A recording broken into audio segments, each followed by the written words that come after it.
बिस्मिल्लाहिर्रहमानिर्रहीम।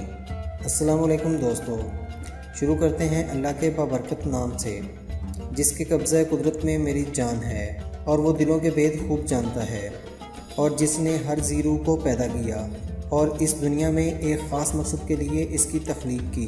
अल्लाह पाक हमें इन कामों को जांफशानी से पूरा करने की तौफीक दे। तो आइए शुरू करते हैं। क्रोलस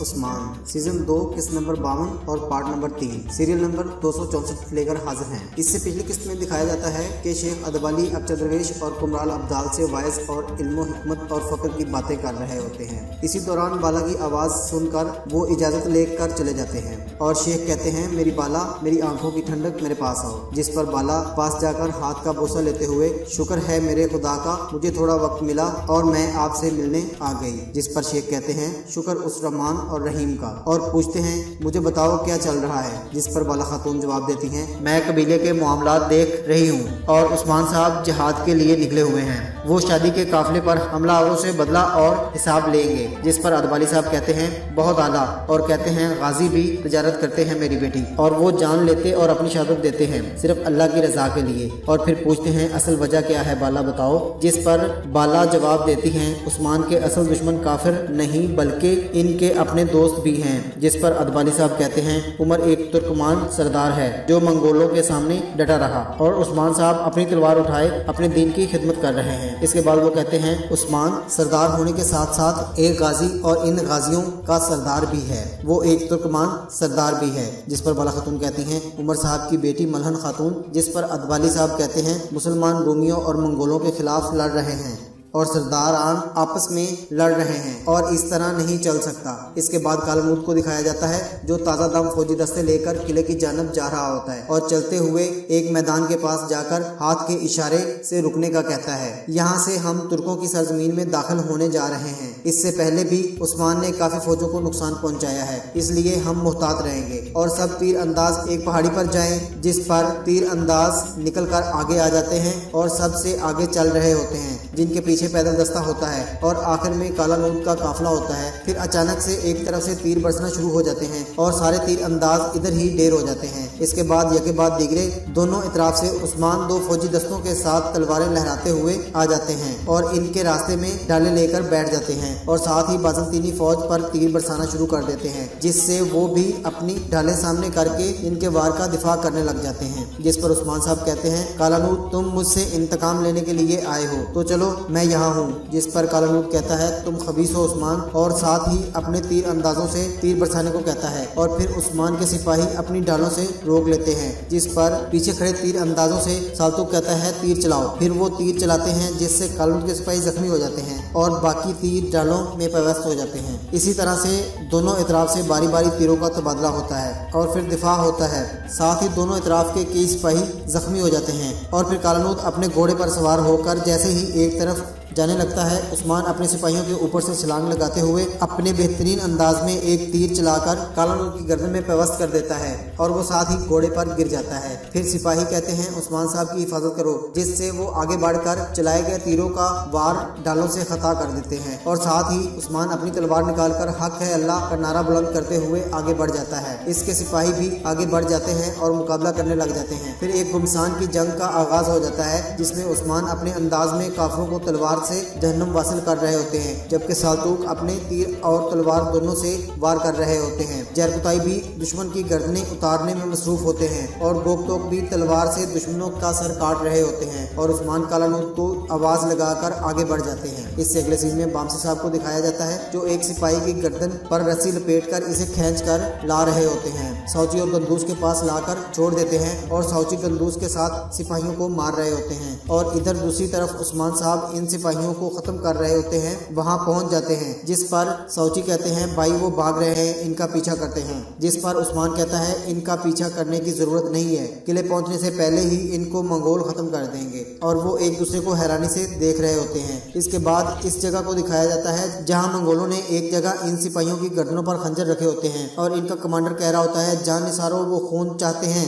हमारे मर जाने वाले जंगजुओं के लिए, तो गाय के लिए इन पर रहम मत खाना और इन सब को मार दो और इनकी गर्दनें काट देते हैं। और फिर वो कहते हैं फरार होने वालों को भी मार दो, जिस पर वो मुख्तलिफ आवाजें निकालते हुए आगे बढ़ जाते हैं। और फिर उस्मान को दिखाया जाता है जो कह रहे होते हैं हमने इनके काफी सारे जंगजुओं को मार दिया है और वो नेकोला से इनका इंतकाम लेना चाहते हैं। इस पर बामसी साहब पूछते हैं क्या हमने इनको नहीं मारा, जिस पर उस्मान साहब कहते हैं उन्होंने मेरे भाई को कुस्तुनतुनिया आने वाले एक ताजिर के जरिए पैगाम भेजा। जिस पर साउची पूछता है इसका मतलब है वो हम नहीं जिन्होंने इनके लिए जाल बिछाया बल्कि वो मंगोल हैं। जिस पर बामसी साउची का सीना थपथपाते हुए कहता है इन्हें एक दूसरे से लड़ने दे, जब गिदड़ एक दूसरे से लड़ेंगे तो शेर इनका शिकार आसानी से करेगा।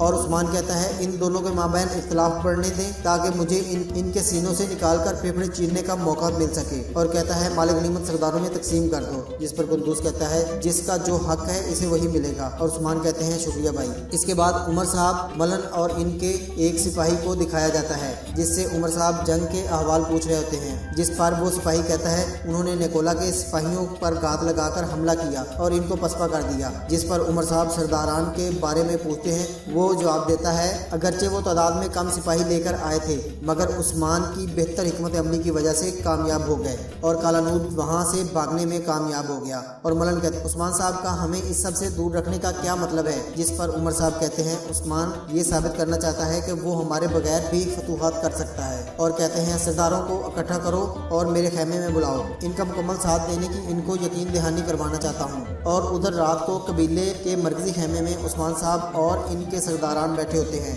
जिस पर उस्मान साहब कहते हैं कालानूद ने अपनी फौज का एक बड़ा हिस्सा खो दिया और अनाकोल एक बड़ी फौज हासिल करने से महरूम रहा और मंगोल और बाज़ंतीनी आपस में लड़ेंगे तो हमारे लिए आसानी होगी। बामसी कहते हैं तुर्कमान सरदारों ने भी अपने वादे पूरे किए और उस्मान साहब आप जानते हैं मुकद्दस जंग मुकद्दस है और माल गनीमत है और वो समझते हैं मुकद्दस जंग में जाना हमारे लिए जरूरी है। जिस पर कुंदूस कहते हैं इनके गम में शरीक होना चाहिए। और साउची कहते हैं वो खुश होंगे और समझेंगे हम इनके शाना बशाना खड़े हैं। जिस पर दाऊद उस्ताद कहते हैं सरदारान ठीक सोच रहे हैं, इन सब की अपनी जिम्मेदारियां हैं। जिस पर उस्मान साहब कहते हैं जिस दिन से मैंने कबाइल को मुत्तहद करने का कहा है मैं इनकी परेशानियों और इनकी कमजोरियों को बाखूबी देख रहा हूँ और इनका हल सोच रहा हूँ। इनके माली हालात कमजोर हैं मगर वो अपनी सफेद पोशी की वजह से इसे जाहिर नहीं करना चाहते। जिस पर उस्मान दुनदार साहब से मुखातिब होकर कहते हैं चचा इन सब दुकानदारों, ताजरों और कबाइल को पैगाम भेजें जिन्होंने इस जंग में हिस्सा लिया या नहीं, इन तक इनका हक पहुंचाया जाएगा और इनको जंग में शामिल होने की दावत दी जाएगी। और सरदारान को बुलाएं, इनसे मैं खेमे में मुलाकात करना चाहता हूं और इनके हर मसले का हल तलाश करना चाहता हूं और इनके जख्मियों के मरहम चाहता हूं ताकि वो मुकद्दस जंग में अपनी मर्जी से मुत्तहद हो सके। जिस पर सरदारान शुक्रिया अदा करते हुए वो बाहर चले जाते हैं। और फिर बाला खातून मुल्हिका खेमे से बाहर आती हैं और उस्मान के पास आकर कहती हैं मैंने आपकी बातें सुनी, क्या शोहदा की तादाद ज्यादा है। जिस पर उस्मान साहब कहते हैं पता मुस्लिम तुर्कों की है मेरी बाला और शोहदा जन्नत में हैं। जिस पर बाला खातून कहती है यकीनन मेरे सरदार और बाकी लोगों के लिए कुछ करना चाहती हूँ। जिस पर उस्मान साहब बाला के पास आकर कहते हैं काई की खातून तुम्हारे अलावा ये सब कोई नहीं कर सकता, खवातीन और बच्चों के जख्मों पर मरहम आपके अलावा कौन रख सकता है। इसके बाद मलन खातून को दिखाया जाता है जो शीशे में खुद को देखकर बालों को संवार रही होती है और इसके पास खड़ी अलाजा खातून कह रही होती है आप बहुत बदल गई हैं मलन खातून, मैं बरसों से आपकी खिदमत कर रही हूँ। मैंने आपका बचपन देखा जिस वक्त आप एक मासूम बच्ची थी, आपको बहुत ज्यादा प्यार करने वाली माँ और शहीद भाई देखे जो आपसे बेइंतहा मोहब्बत करते थे। जिस पर वो कहती है मेरे सारे भाई शहीद हो गए और सारे कबीले की जिम्मेदारी मुझ पर आ गई। जिस पर अलाजा कहती है आप बहुत बदल गई हैं और वो अपने हाथों को देखते हुए कहती है तलवार चलाते चलाते मेरे हाथ सख्त हो गए हैं और शायद दिल भी। जिसके साथ ही इसकी आंखें नम हो जाती हैं और वो अलाजा खातून को मुखातिब करके कहती है अलाजा खातून क्या मैं मगरूर हूँ। जिस पर अलाजा खातून कहती है वो मगरूर नहीं हो सकता जिसे इसका एहसास हो मलन खातून। और फिर खुद को शीशे में देखकर कहती है क्या मैं इस इंसान के साथ ना इंसाफी कर रही हूँ जो हर वक्त हमारी भलाई की खातिर कोशान रहता है। जिस पर अलाजा कहती है वो कौन। और इस पर मलन जवाब देती है काई के सरदार उस्मान साहब, हम इसको हर वक्त गद्दार ढूंढने का कहते रहते हैं और इस पर दबाव डालते लड़ाते रहते हैं और वो हर वक्त मंगोलों से और रूमियों से लड़ाई करता रहता है अपने कबीले और हमारे लिए। जिस पर अलाजा कहती है, आपने इसको गद्दार तलाश करने को कहा, इसमें हमारे कबीले के लिए भलाई थी शायद। और फिर मलहन शीशे में अपने आप को देखने लग जाती है और इसको उस्मान से पहली मुलाकात याद आती है जिसमें वो उस्मान को लड़ते हुए एक सिपाही को तीर मारकर बचाती है। और फिर जब उस्मान मलहन से पूछते हैं, तुम कौन हो खातून, और वो जवाब देती है, मैं कजेल के फर्जंद उमर साहब की बेटी हूँ। जिस पर उस्मान साहब कहते हैं, उमर साहब की बेटी। जिस पर मलहन को दोबारा वो ख्याल आता है जिसमें वो कहती है, हमारा 10,000 अफराद का कबीला है, क्या आप इसकी देखभाल के लिए तैयार हैं? और फिर इसको वो ख्याल आता है जिसमें वो अंगूठी उठाती है और उस्मान साहब को गद्दार तलाश करने का कहती है और कहती है, गद्दार तलाश करने तक हम मुतहद नहीं हो सकते। और फिर उमर साहब को जब तीर लगता है वो दिखाया जाता है और फिर वो दिखाया जाता है जब उस्मान गद्दार का पीछा करने के लिए जाते हैं और मलहन खातून उस्मान को कहती है, क्या आप इस तरह हमारी हिफाजत करेंगे उस्मान साहब? और वो पूछते हैं, क्या तुम्हें तुम्हारे गुस्से पर काबू नहीं है? जिस पर मलहन खातून कहती है, परेशानी इस बात की है कि हम आप पर एतबार करके यहाँ आए हैं और मेरे बाबा अब मौत के मुंह में हैं, ऐसे कैसे होने दे सकते हैं आप उस्मान साहब? जिस पर उस्मान साहब कहते हैं, तुम्हें किसी पर शक है तो बताओ। और उस्मान साहब को गद्दार तलाश करने का कहती है और कहती है, गद्दार तलाश करने तक हम मुतहद नहीं हो सकते। और फिर उमर साहब को जब तीर लगता है और फिर वो दिखाया जाता है जब उस्मान गद्दार का पीछा करने के लिए जाते हैं और मलहन उस्मान को कहती है, क्या आप इस तरह हमारी हिफाजत करेंगे उस्मान साहब? और वो पूछते हैं, क्या तुम्हें तुम्हारे गुस्से पर काबू नहीं है? जिस पर मलहन खातून कहती हैं, परेशानी इस बात की है कि हम आप पर एतबार करके यहाँ आए और मेरे बाबा अब मौत के मुंह में हैं, ऐसे कैसे होने दे सकते हैं आप उस्मान साहब? जिस पर उस्मान साहब कहते हैं, तुम्हें किसी पर शक है तो बताओ। जिस पर मलहन कहती है, मैं चाहती हूँ आप गद्दार को तलाश करें। जिस पर उस्मान साहब कहते हैं, मैं जानता हूँ वो वही है जो हमारे इत्तेहाद को ठेस पहुँचाना चाहता है और यकीनन आपका और हमारा एक ही दुश्मन है। और इसके बाद मलहन का ख्वाब खत्म हो जाता है और वो कहती है, उस्मान साहब आप किन परेशानियों में घिर गए हैं और आप इस सब से कैसे बाहर आएंगे, और मैं इनकी गद्दार तलाश करने में मदद करना चाहती हूँ, मगर ये सब करके हम उमर साहब से नाइंसाफ़ी करेंगे। इसके बाद कालानूत और निकोला को किला अनागोल में दिखाया जाता है जहाँ कालानूत निकोला से गुस्से से कह रहे होते हैं, मुझे बताएं ये सब कैसे हुआ, किस तरह तुर्कों ने मेरी फौज पर हमला करके उन्हें ख़त्म कर दिया और फिर मेरे मानदा सिपाहियों को मंगोलों ने मार डाला, ये कैसे मुमकिन है और कैसे पता चलेगा कौन दुश्मन है और कौन दोस्त? जिस पर निकोला कहता है, क्या आप मुझे मामलात समझने का मौका देंगे? और इस पर कालानूत कहता है, मैं एक सिपाही हूँ,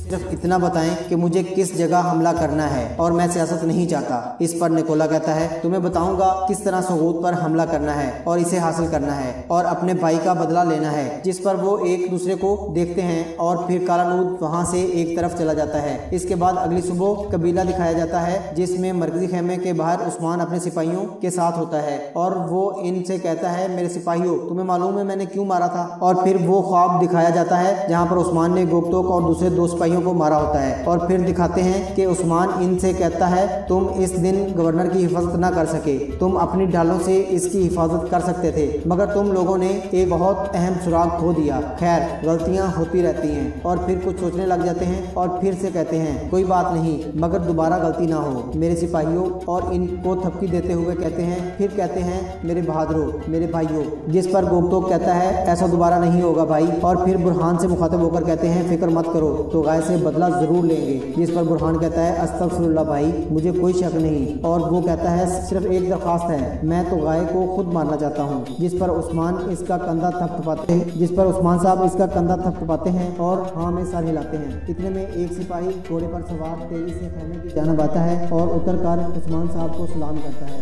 और साथ ही इस किस्त का इख्तिताम हो जाता है। कल हाजिर होंगे इंशाल्लाह एक नई किस्त के साथ। अगर आपने हमारा चैनल सब्सक्राइब नहीं किया तो इसको सब्सक्राइब कर लें ताकि आपको नई इन्फॉर्मेशन मिलती रहे। इजाज़त दें। अल्लाह हामी व नासिर।